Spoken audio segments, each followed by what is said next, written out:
नमस्कार, आप देख रहे हैं TTN 24 न्यूज और मैं हूं आपके साथ मानवी ठाकुर। मुख्यमंत्री ने कहा कि समाज का वास्तविक विकास तभी संभव है जब हर बेटा बेटी शिक्षित होगी। शिक्षा केवल नौकरी पाने का माध्यम नहीं बल्कि जीवन के अनेक क्षेत्रों में सफलता की कुंजी है। मुख्यमंत्री विष्णुदेव साय रायगढ़ के बोईर दादर में आयोजित अखिल भारतीय कंवर समाज के वार्षिक सम्मेलन में मुख्य अतिथि के रूप में शामिल हुए। इस दौरान उन्होंने समाज की मांग पर 30 लाख रुपए की लागत से तैयार सामुदायिक भवन के प्रथम तल का लोकार्पण किया। कार्यक्रम में समाजजनों ने मुख्यमंत्री का पारंपरिक तरीके से स्वागत किया। हर वर्ष इस तरह का प्रोग्राम रखते हैं और निश्चित रूप से इस तरह का जो हम लोगों का सांस्कृतिक कार्यक्रम है, हमारे पुरखों के द्वारा ये सब रचा बसा गया है और निश्चित रूप से इसको हम लोग को आगे भी बना के रखना है। इसी में हम लोगों की मजबूती है और जिस भी समाज का इस संस्कृति मिट जाता है तो समाज भी मिट जाता है। इसलिए जो भी हमारे पुरखा लोग ये सब हम लोग को बता के गए हैं वो सबको अच्छे से हम लोग को सहेज के रखना है और वो काम हम लोग ये संक्रांति मेला के अवसर पर करते हैं। और जितने भी भाग लिए होंगे यहाँ पर नृत्य गायन में और भी प्रतियोगिता में, मैं सबको बधाई और शुभकामना देता हूँ।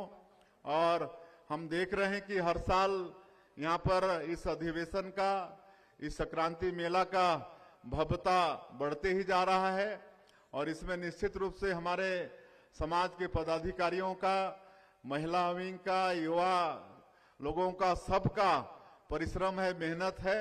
सब मिलके समाज को हम लोग भव्यता प्रदान कर रहे हैं। तो आगे भी इसी तरह से समाज आगे बढ़ता रहे और मैं समाज को धन्यवाद देना चाहूंगा कि एक आज अनूठा पहल किए हैं। एक मतलब पुरस्कार का जो समाज में उत्कृष्ट काम या जो सेवा समाज का कर रहे हैं उनको सम्मान करने का एक नवाचार किए हैं। उसके लिए मैं समाज का धन्यवाद करना चाहूंगा।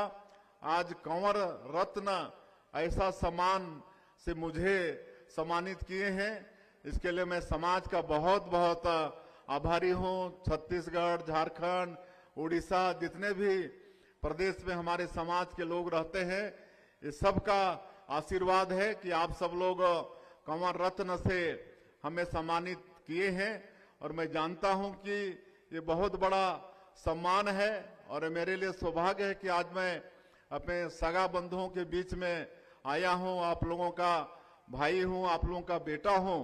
तो निश्चित रूप से आप लोगों ने जो सम्मान दिया है उस सम्मान को खरा उतरने का मेरा पूरा प्रयास होगा। आज आप सब लोगों का आशीर्वाद ही है कि छत्तीसगढ़ प्रदेश के मुख्यमंत्री जैसा मतलब एक गुरुतर जो दायित्व है उसको मतलब जिम्मेदारी चलाने का एक दायित्व हमको सौंपा गया है। ये सब आप लोगों के आशीर्वाद के कारण ही हुआ है। हम कभी भी आप लोगों का, समाज का सम्मान झुकने नहीं देंगे और जो हमारी पार्टी के लोग, हमारे माननीय प्रधानमंत्री जी जो विश्वास करके इतना बड़ा दायित्व दिए हैं वो सब में खरा उतरने का प्रयास होगा। अभी 2 साल अभी हमारी सरकार को पूरे हुए हैं।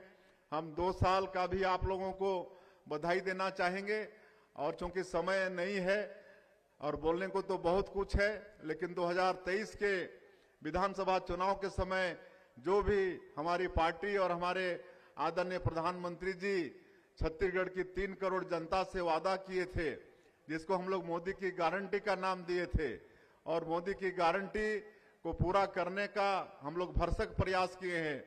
18 लाख गरीब लोग प्रधानमंत्री आवास से वंचित हुए, वो भी पूरा किए हैं।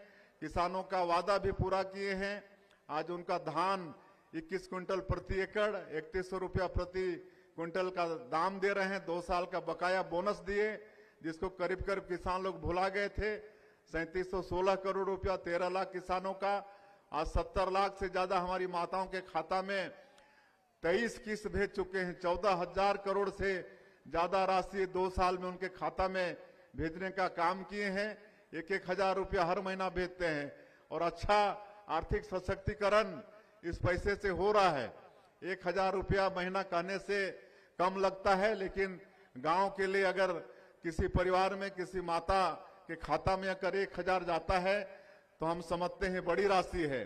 तेंदुपत्ता का दाम भी बढ़ाए हैं, चरण पादुका का योजना फिर शुरू किए हैं, बोनस देने का काम फिर शुरू कर रहे हैं।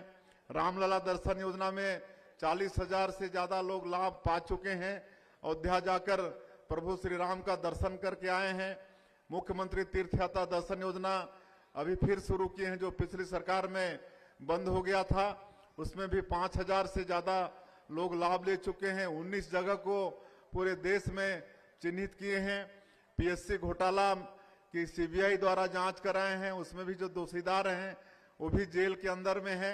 और भी पिछले सरकार में घोटाला हुए उसके भी सारे दोषीदार आज जेल के अंदर में है या कोई बेल में है। तो इस तरह से एक स्वच्छ प्रशासन देने का काम भी आपका ये भाई और आपके भाई और आप लोगों की सरकार कर रहा है। आज बस्तर भी हमारा आदिवासी क्षेत्र है। नक्सलवाद एक बहुत बड़ा समस्या था, उसको धरती का स्वर्ग कह सकते हैं, लेकिन ये नक्सली लोग बड़ा बाधा बनाए हुए थे, किसी को जाने नहीं देते थे। लेकिन आज 2 साल में हमारे जवान लोग बहुत साहस के साथ लड़े हैं और डबल इंजन की सरकार है। माननीय प्रधानमंत्री जी, माननीय गृह मंत्री जी का आशीर्वाद भी मिल रहा है और बहुत मजबूती के साथ लड़ रहे हैं। और 2 महीने की बात है, माननीय प्रधानमंत्री जी, गृह मंत्री जी का संकल्प 31 मार्च